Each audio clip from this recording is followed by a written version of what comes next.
tenemos esta oportunidad de estar aquí para adorar y alabar el nombre del Señor. En esta hora vamos a disponernos para escuchar la palabra del Señor. Y quiero invitarlo para que usted abra su Biblia en el Evangelio según San Mateo. El Evangelio de Mateo, capítulo 28, versículo 19 y versículo 20. Vamos a estar dándole lectura a estos dos versículos de la Escritura, los últimos dos versículos del Evangelio de Mateo.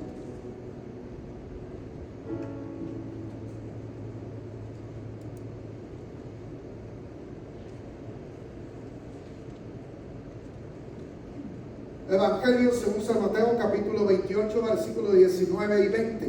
Si usted ya lo tiene, la palabra del Señor nos dice de la siguiente manera: por tanto, id y haced discípulos a todas las naciones, bautizándolas en el nombre del Padre, del Hijo y del Espíritu Santo, enseñándoles que guarden todas las cosas que os he mandado. Y he aquí, yo estoy con vosotros todos los días hasta el fin del mundo. Incline su rostro, oremos al Señor. Bendito Padre Celestial, en esta hora, Señor, estamos delante de tu presencia y te damos gracias porque estás con nosotros. Te rogamos, Señor, que hables a nuestro corazón por tu palabra, que tu palabra sea viva, sea eficaz, tu palabra penetre al corazón de cada creyente, que tu palabra, Señor, en esta hora venga a llenar nuestro espíritu, nuestra alma. En el nombre de Jesús te lo pedimos, oh Dios. Amén. Pueden ocupar sus lugares. ¿Cómo describimos a la iglesia? Tal vez con la palabra familiar, tradicional, contemporánea o evangelizadora. De todos los adjetivos que describimos en nuestra iglesia, la palabra poderosa probablemente no es la primera que viene a nuestra mente. Sin embargo, eso es exactamente lo que Cristo quiere que sea su iglesia, que sea una iglesia poderosa. Todo el infierno se estremecería si el pueblo de Dios reconociera su tarea y usara su poder y se uniera para llevar a cabo la obra de Dios. Pero lamentablemente pocas iglesias ven evidencia de la presencia del Señor en medio de ellos. Tal vez sea porque se ha perdido de vista su objetivo y están distraídas con sus propias metas, con sus propios hobbies, con sus propias distracciones, y no se han centrado en la meta y el objetivo que Dios le ha dado a su iglesia.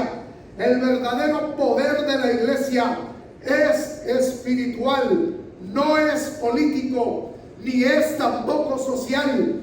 A veces la gente trata de fabricar, de manipular o de duplicar su impacto, lo cual es imposible, porque la iglesia es de naturaleza divina y tiene su fuente en el cielo, no en el hombre. El poder se encuentra precisamente en Dios.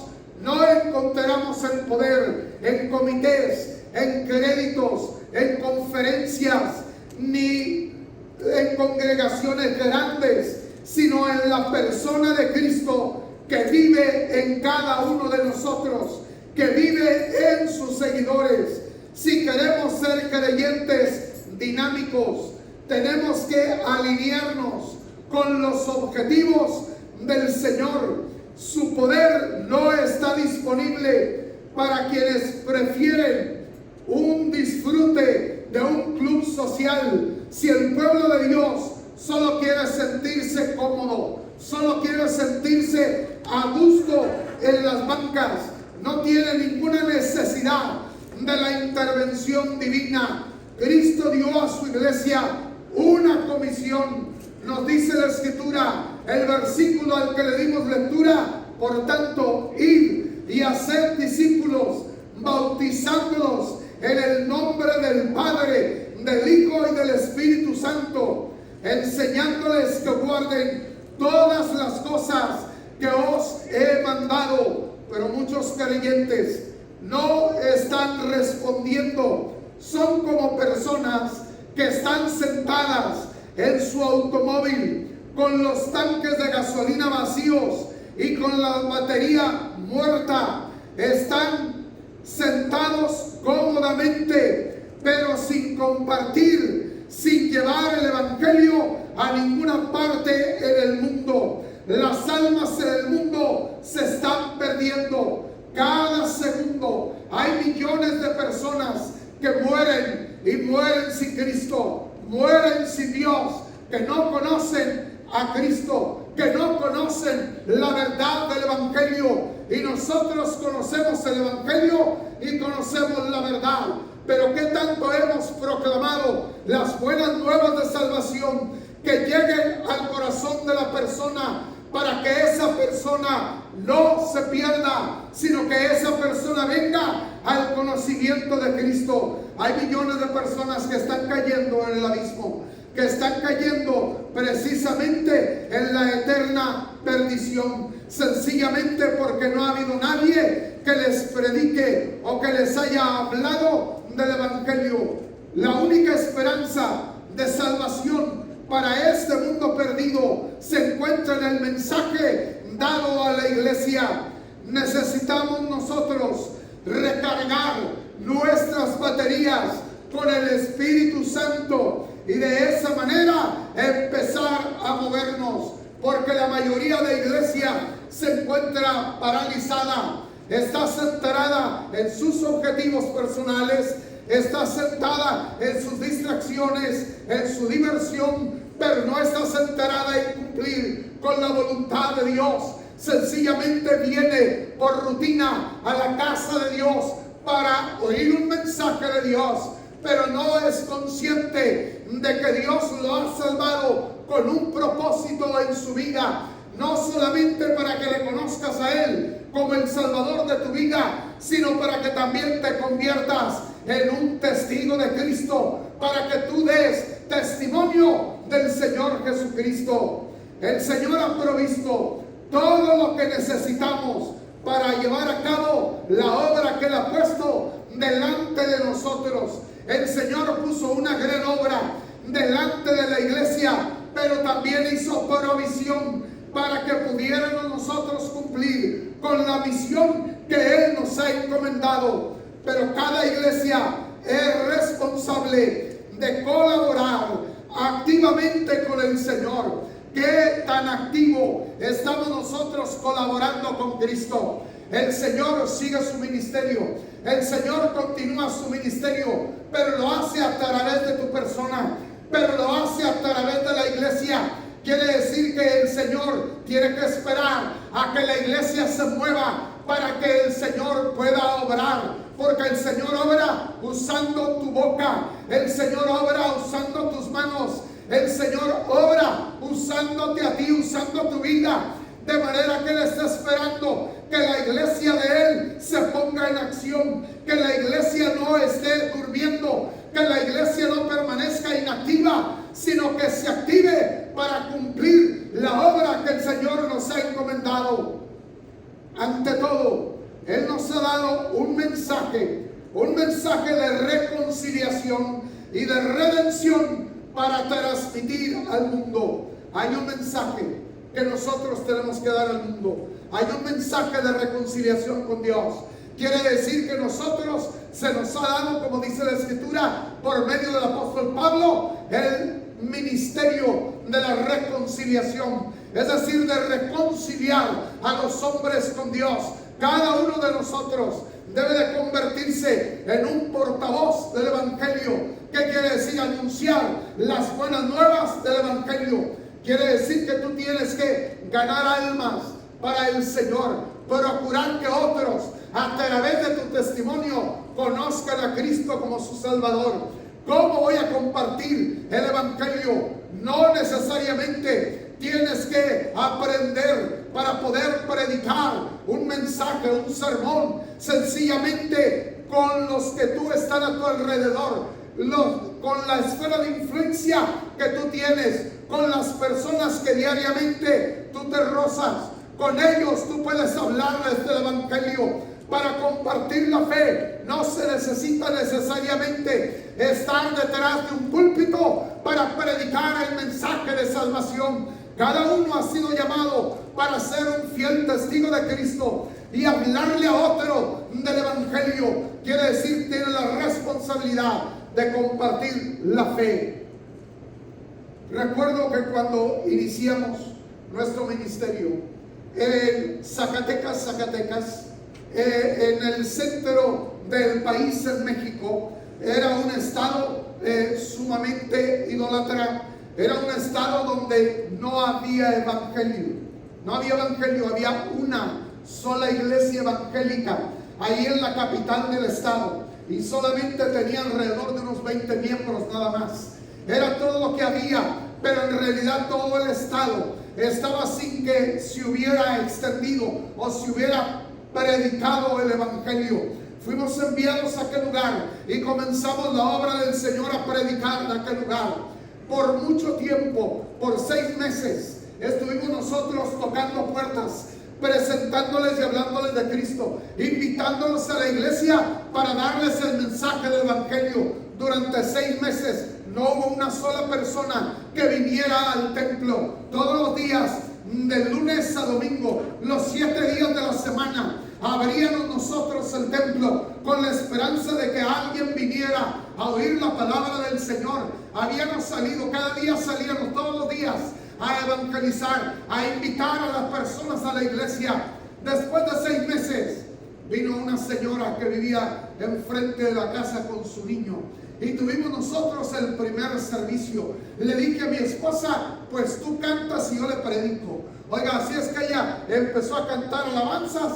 Estuvimos nosotros celebrando culto y le predicamos la palabra del Señor. Así comenzó la obra del Señor en aquel lugar, pero era un lugar difícil. Más tarde después, el Señor nos llevó a predicarle el evangelio a una casa, a una familia. Ellos comenzaron a venir. Después ellos me comentaron, porque dijeron, pastor, ¿cuándo tiene usted servicio? Le dije, hoy tengo servicio. Oiga, porque cuando no tengo gente, en aquel tiempo tenía culto todos los días. Es decir, ¿cuándo tiene culto? Hoy tengo culto. Yo abro el culto, vamos a predicar, vamos a hablarle de Cristo a la gente. Y ellos fueron a la iglesia, fue aquella familia. Y después me comentaron y decía, pastor, cada rato volteaban a nosotros a ver cuándo llegaban más. Oiga, porque es la única familia que fue. Y dice, a ver, ¿quién más viene a la iglesia? No, listo, lo que no sabían es que ellos eran los únicos que vinieron. Eran los únicos que venían para oír la palabra del Señor. Dios comenzó a obrar en aquella persona. La mamá de ellos estaba endemoniada.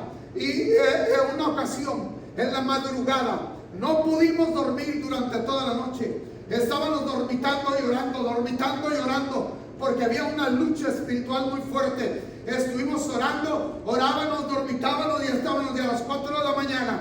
Me tocaron la puerta. Era un hijo de esa familia que viene y me dice, pastor, vengo para que vaya a orar por mi mamá porque está muy mal. Y le digo, está bien. Dice, no, aquí lo está esperando el taxi. Ahorita nos vamos. Le digo, espérame nomás, déjame visto. Le digo a mi esposa, quédate orando, porque no sé qué es lo que esté pasando. Porque habíamos estado con una lucha muy fuerte toda la noche. Cuando llegué vi que estaba completamente endemoniada. Y le dije, Señor, haz un milagro en esta hora en el nombre del Señor. El Señor va en ese momento, en ese día, el Señor la hizo libre del poder de los demonios.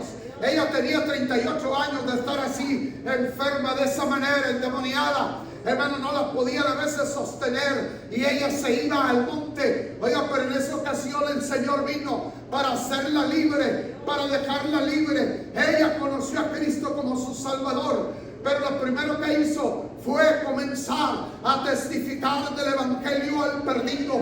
Si verdaderamente tú tienes a Cristo en tu corazón, Él ha cambiado y transformado tu vida. Yo creo que lo que tú has recibido, tú deseas que otros también lo tengan, que otros también lo reciban, que otros también oigan el mensaje del evangelio. Oiga, ella todos los días comenzó a testificar de lo que el Señor había hecho, cómo el Señor la había salvado, cómo el Señor la había hecho libre, cómo el Señor obró un milagro en su vida. Oiga, todos los días me llevaban locos, enfermos, endemoniados. Oiga, para que orara por ellos, porque ella estaba feliz de haber conocido a Cristo como su Salvador. Hermano, ella sola, mediante su testimonio, a través de su testimonio, muchas personas creyeron en el Evangelio. Ya está con el Señor, pero un poco antes de que ella partiera con el Señor, tuve la oportunidad de volver a verla, a visitarla ahí en Zacatecas y platicar con ella. La iglesia en ese momento ya tenía alrededor de 3,000 personas, de 3,000 creyentes, pero por lo menos la mitad de ellos se convirtieron por el testimonio de ella, por la obra de evangelización que hacía. Pero déjeme decirle, esta mujer no sabía leer ni escribir, era una mujer analfabeta. Ella, el Señor obró el milagro en ella, pues ¿sabe qué? Aprendió a leer, para leer la escritura, y ella comenzó a hablarle del Evangelio. Hermano, no es tu capacidad, no es tu capacidad, es Dios a través de ti el que va a obrar. El Señor solamente quiere usar tu vida, quiere usarte como un instrumento para que otros le conozcan a Él como su Salvador. Esa es la misión que cada creyente tiene. El Evangelio es poder de Dios para salvación. Por eso no, dice el apóstol Pablo, no me avergüenzo del Evangelio. ¿Por qué no se avergonzaba del Evangelio? Porque es poder de Dios para salvación. Quiere decir, la única manera de que la persona pueda ser salva es que escuche el mensaje del Evangelio, y solamente lo va a oír a través de ti, solamente lo va a oír a través de la iglesia. Quiere decir que la iglesia tiene la responsabilidad de proclamar las buenas nuevas de salvación.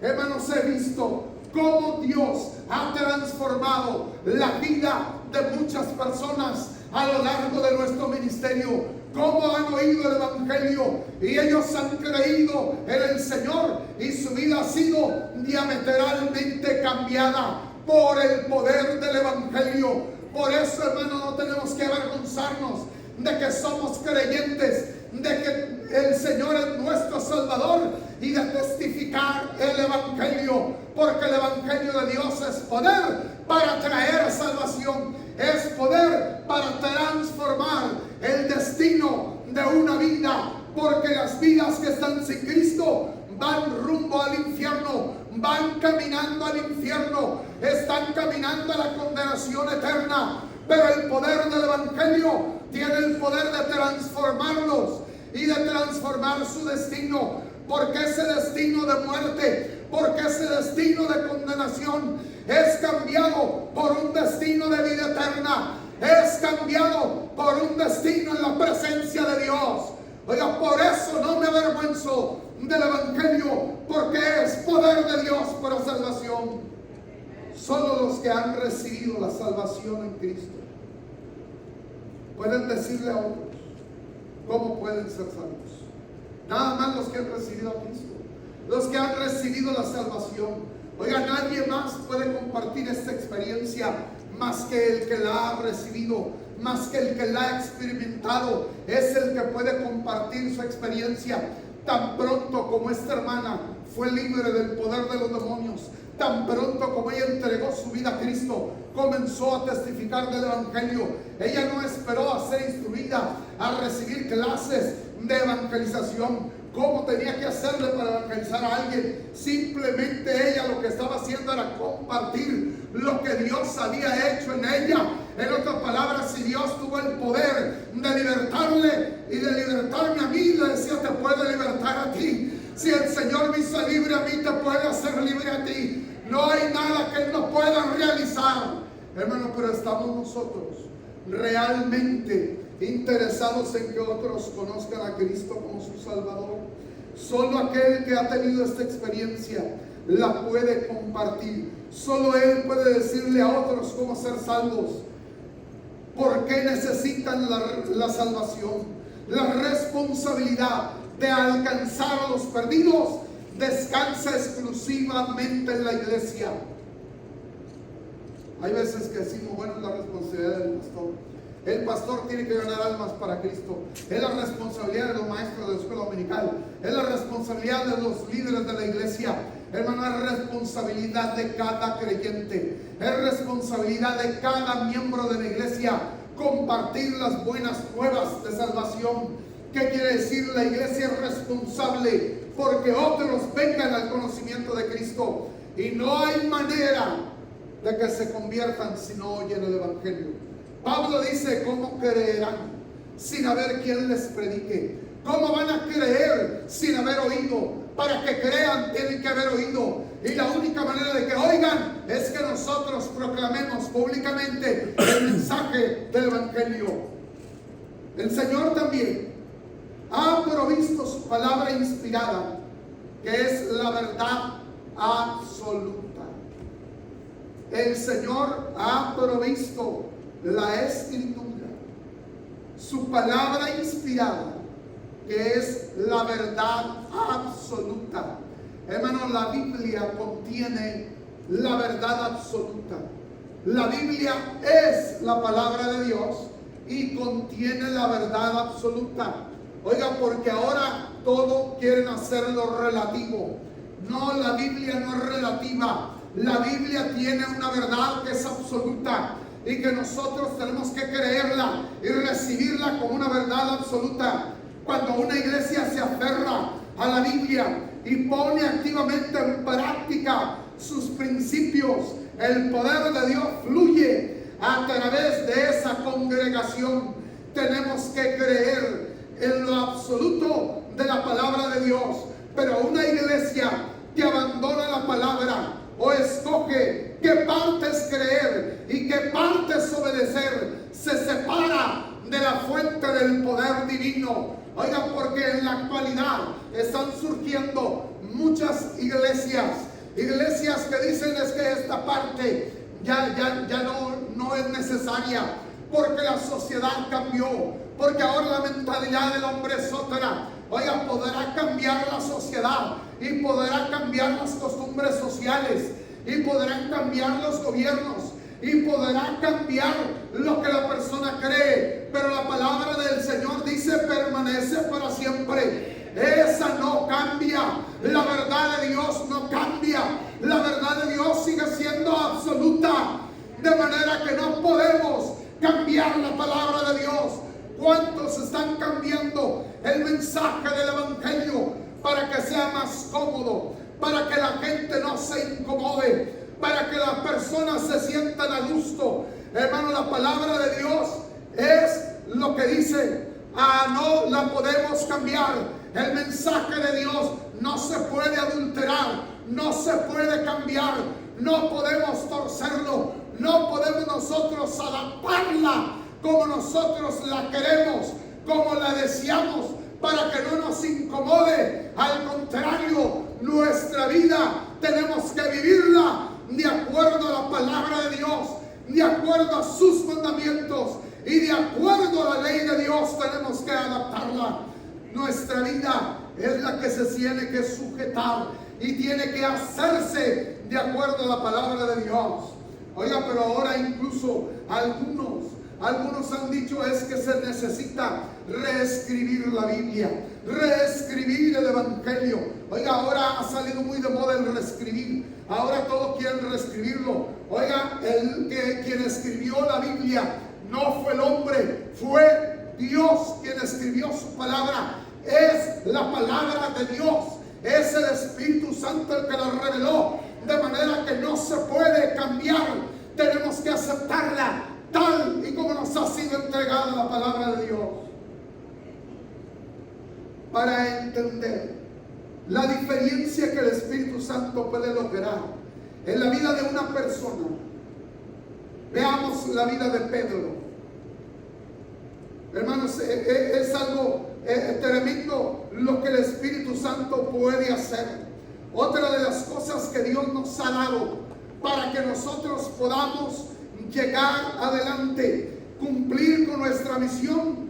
Cuando Jesús estaba a punto de ascender a los cielos, Él le dijo a sus discípulos que permanecieran en Jerusalén. El Señor les dice: no salgan de Jerusalén hasta que venga el Espíritu Santo. La promesa del Padre venga sobre ustedes. No pueden salir de Jerusalén. Tienen que permanecer, esperar el Espíritu Santo prometido. En el momento de la llegada del Consolador, recibieron poder para ser testigos de Cristo en el mundo. Lo primero que el Espíritu Santo hace cuando viene sobre nosotros es que recibamos poder. Es recibir el poder de Dios. Hermano, cuando el Espíritu Santo viene sobre tu vida, Él viene a morar en ti. Lo que está viviendo dentro de ti es Dios mismo. Es el Dios que creó todas las cosas. Y todo el poder de Él está a tu disposición para llevar a cabo la obra de Dios. Quiere decir, el Espíritu Santo vino y nos llenó, pero con un propósito principal. Y el propósito central es ser testigos de Cristo.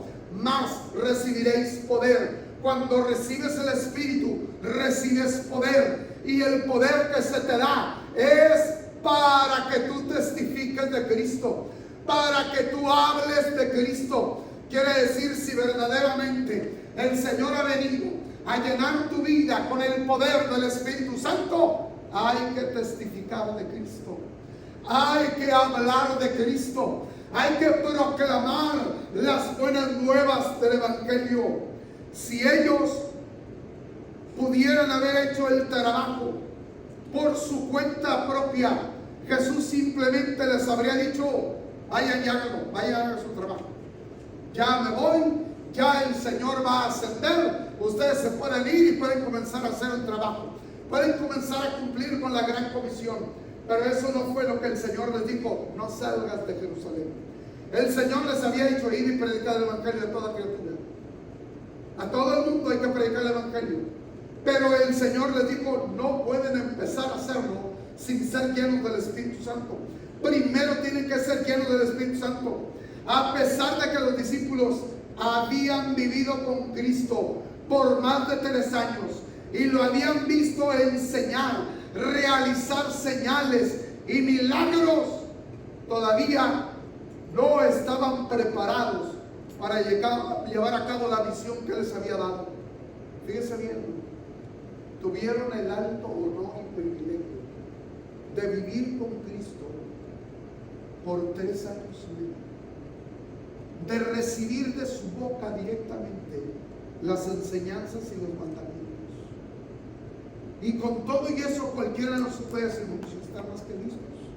3 años y medio a los pies del Maestro, escuchando al Maestro, oyendo sus enseñanzas, viendo sus milagros, viendo todo lo que él había hecho. Sin embargo, no estaban preparados, todavía listos para llevar a cabo la misión. Cualquiera de nosotros podía pensar que ya estaban preparados, que eso era suficiente para que pudieran ganar al mundo para Cristo. Pero no es así. No era así. Lo único que nos prepara, que nos capacita y nos permite cumplir con nuestro llamamiento es la presencia interna del Espíritu Santo. Es la presencia interna del Espíritu de Dios. Es lo único que nos puede capacitar. Es lo único que nos puede equipar.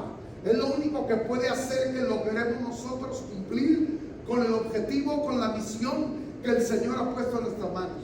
De otra forma, de otra manera, no lo vamos a lograr. No vamos a poder hacer nada. Para entender esta diferencia de lo que significa la presencia del Espíritu Santo, lo que el Espíritu Santo hace, logra en la vida de una persona, nosotros vamos a ver un ejemplo. Y vamos a ver el ejemplo del apóstol Pedro, que era parte de los discípulos de Cristo, que fracasó estrepitosamente en permanecer fiel y permanecer valiente al Señor.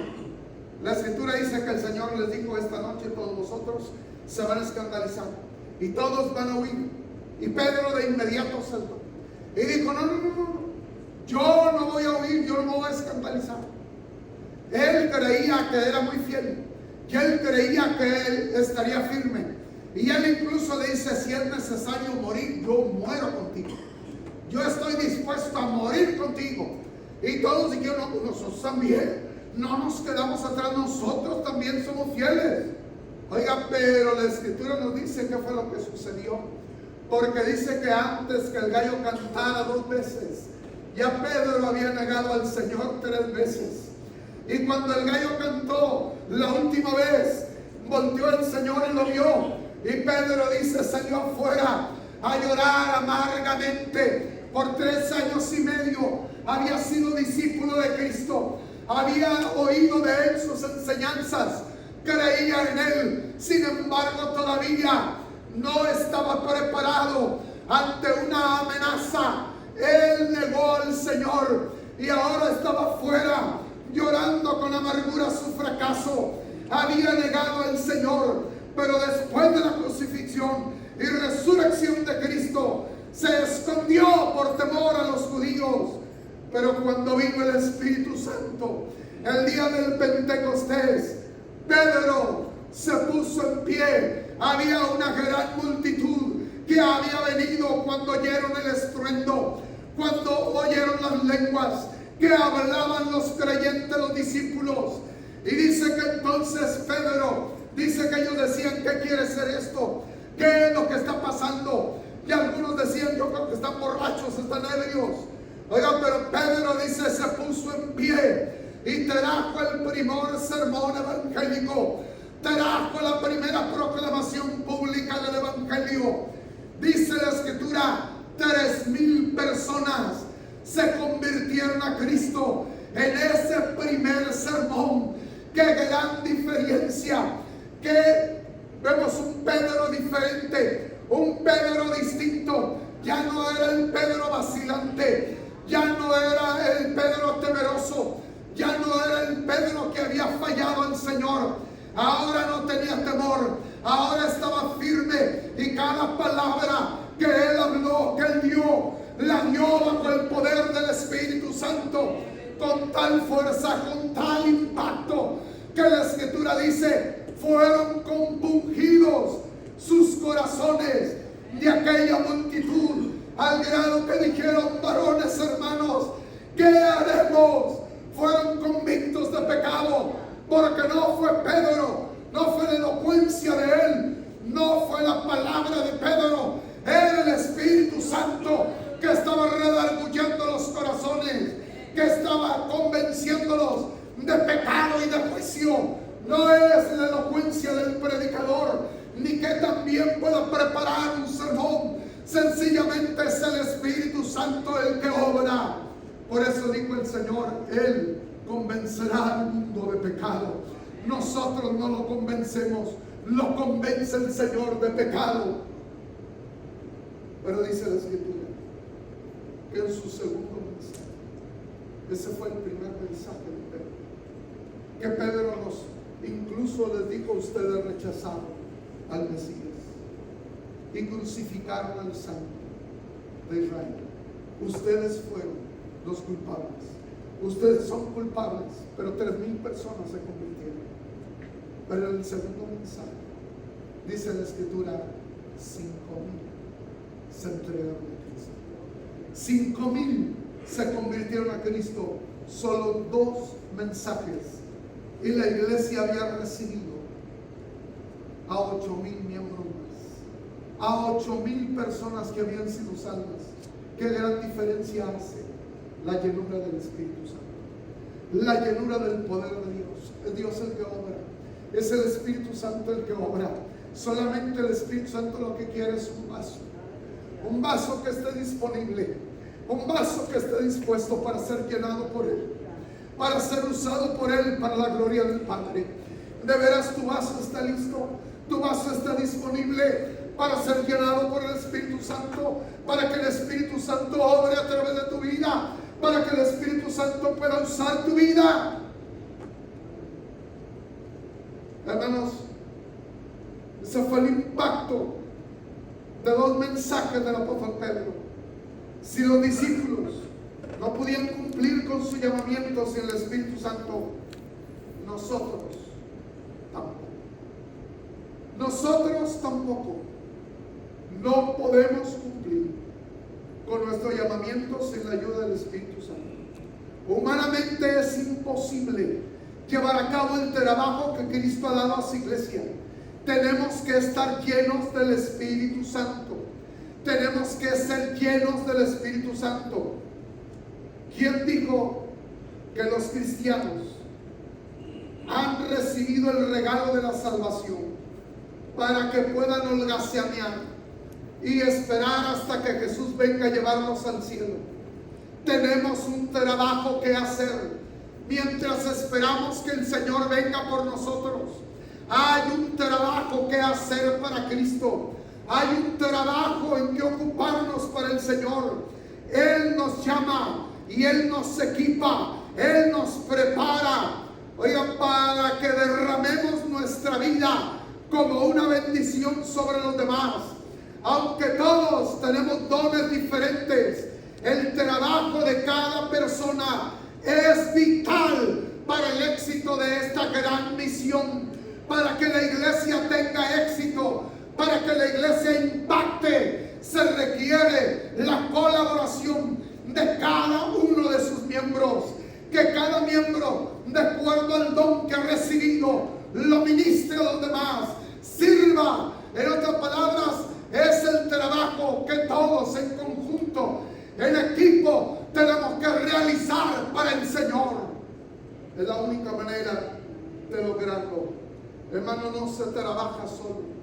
No trabajamos nosotros como si alguien fuera la estrella y nosotros simplemente le aplaudimos y nosotros simplemente vamos detrás de él. Hermano, cada uno es vital para el crecimiento de la iglesia, es vital para el desarrollo de la iglesia. Cada uno tiene su propio carácter y tiene su propio don y talento que Dios le ha dado, pero no puede ser usado mientras no se rinda al Espíritu Santo, mientras no le entregue al Espíritu de Dios para que Él venga a obrar.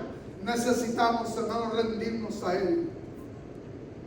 A cada miembro de la iglesia juega un papel esencial en la determinación de la vitalidad de la congregación. Cada uno juega un papel importante. Hay veces que nosotros decimos, no, yo creo que si voy no importa, que al cabo pues otros van, si voy como quiera voy a ver quién que van. De todas maneras yo creo que no me necesitan a mí. Imagínense si así actuara un equipo de fútbol, que dijera, no, hoy no voy a jugar porque no tengo ganas. Que dijera el portero, no, ¿sabes qué? Pues para jugar sin mí, no hay problema si juegan sin portero, porque hoy no quiero ir, hoy no tengo ganas. No, es un equipo y se requiere de la participación de cada uno. Oiga, todos los que están en un equipo trabajan con el mismo objetivo, tienen el mismo objetivo, poder lograr el triunfo, pero se requiere de que todos al 100% puedan colaborar en busca de ese objetivo. Hermanos, cada miembro es importante y tiene que colaborar en busca del objetivo que Dios ha dado a su iglesia, o para decirlo como siempre lo decimos, para la gran comisión que nos encomendó. Se requiere del trabajo coordinado de todos, de que todos estén dispuestos a servir al Señor con la misma fe, con el mismo entusiasmo, con el mismo fervor, con la misma entrega, con la misma consagración al Señor. Cada uno es esencial, cada uno es importante. Podemos ser un canal del poder del Espíritu Santo. Hermano, pregúntate, ¿está haciendo tu vida un canal del poder del Espíritu Santo o tu vida se ha convertido en un caño seco? Ojalá que nuestra vida no sea un caño seco, sino que sea un canal por donde está fluyendo el Espíritu Santo para bendecir a otros. O eres un factor de vitalidad o eres un factor de debilidad en la iglesia. Hermano, tenemos nosotros que dejar que el Espíritu Santo nos llene para que nosotros podamos ser un factor de fortaleza en la iglesia. La manera como usted vive no es solo una cuestión personal, sino afecta a todo el cuerpo de creyentes. Hay veces que la persona dice, bueno, usted tiene que al cabo es mi vida, que al cabo lo que yo hago no le afecta a nadie, y no importa cómo yo viva, si me pierdo, pues me pierdo yo. Si me pierdo, pues no afecta a nadie. No es así. Usted es parte del cuerpo de Cristo. Es parte del cuerpo que es la iglesia. Y la manera en que usted viva afecta a toda la iglesia. Y afecta el crecimiento y desarrollo de toda la iglesia. De manera que lo que usted hace, la forma en que usted vive, eso va a afectar a la iglesia. Porque usted puede ser un testimonio que atraiga a otros para Cristo, o puede ser un testimonio negativo que hace que la persona se aleje del evangelio, se aleje del Señor. Hermano, por eso es importante la manera como usted vive. La mayoría de los cristianos quieren que en su congregación se manifieste el poder de Dios en la iglesia, como la iglesia del Nuevo Testamento. Oiga, ¿cuántas veces decimos nosotros, oh hermano, yo quiero una iglesia como la del Nuevo Testamento? ¿Quién no quiere una iglesia como la del Nuevo Testamento? Una iglesia como la del libro de los Hechos. Oiga, que se manifieste el poder de Dios de una manera extraordinaria, de una manera tan poderosísima como impactar a la sociedad. Oiga, yo creo que no hay creyente que no quiera una iglesia, como decimos, de Hechos 2. De Hechos capítulo 2, una iglesia de Hechos capítulo 2. ¿Quién no quiere ser parte de una iglesia en la que las oraciones son contestadas, los enfermos son sanados, los muertos son resucitados y los pecadores son salvos? Pero el poder de Dios fluye solamente a través de la iglesia, cuyos miembros han rendido completamente su vida a la dirección del Espíritu Santo. Pregúntate si tú has rendido tu vida verdaderamente a la dirección del Espíritu Santo. Hermanos, habremos rendido verdaderamente nuestra vida a la dirección del Espíritu. Que el Espíritu venga y obre y haga lo que Él desee.